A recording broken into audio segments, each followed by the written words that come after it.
دونوں فریقوں یعنی کافر و مومن کی مثال ایسی ہے جیسے ایک اندھا بہرا ہو اور ایک دیکھتا سنتا. بھلا دونوں کا حال یکساں ہو سکتا ہے؟ پھر تم سوچتے کیوں نہیں؟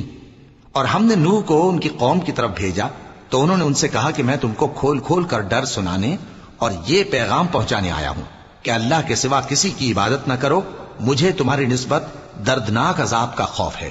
تو ان کی قوم کے سردار جو کافر تھے کہنے لگے کہ ہم تم کو اپنے ہی جیسا ایک آدمی دیکھتے ہیں اور یہ بھی دیکھتے ہیں کہ تمہارے پیراؤ وہی لوگ ہوئے ہیں جو ہم میں ادنا درجے کے ہیں، اور وہ بھی سطحی رائے سے، اور ہم تم میں اپنے اوپر کسی طرح کی فضیلت نہیں دیکھتے بلکہ تمہیں جھوٹا خیال کرتے ہیں.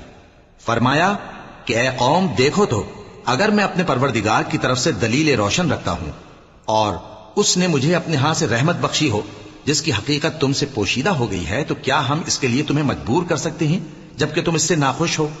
اور اے قوم میں اس نصیحت کے بدلے تم سے مال و زر کا مطالبہ تو نہیں کرتا، میرا صلہ تو اللہ کے ذمے ہے، اور جو لوگ ایمان لائے ہیں میں ان کو نکالنے والا بھی نہیں ہوں، وہ تو اپنے پروردگار سے ملنے والے ہیں، لیکن میں دیکھتا ہوں کہ تم لوگ نادانی کر رہے ہو. اے میری قوم اگر میں ان کو نکال دوں تو اللہ کی گرفت سے بچانے کے لیے کون میری مدد کر سکتا ہے؟ بھلا تم غور کیوں نہیں کرتے؟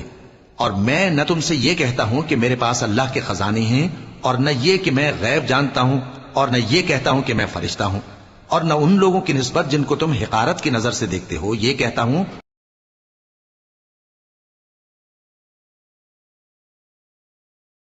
اسے اللہ خوب جانتا ہے. اگر میں ایسا کہوں تو بے انصافوں میں ہو جاؤں. انہوں نے کہا کہ نوح تم نے ہم سے جھگڑا تو کیا اور جھگڑا بھی بہت کیا، اب اگر تم سچے ہو تو جس چیز سے ہمیں ڈراتے ہو وہ ہم پر لا نازل کرو. نوح نے کہا کہ اس عذاب کو تو اللہ ہی چاہے گا تو نازل کرے گا، اور تم اللہ کو کسی طرح ہرا نہیں سکتے.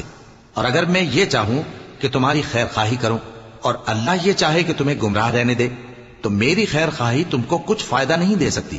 وہی تمہارا پروردگار ہے اور تمہیں اسی کی طرف لوٹ کر جانا ہے.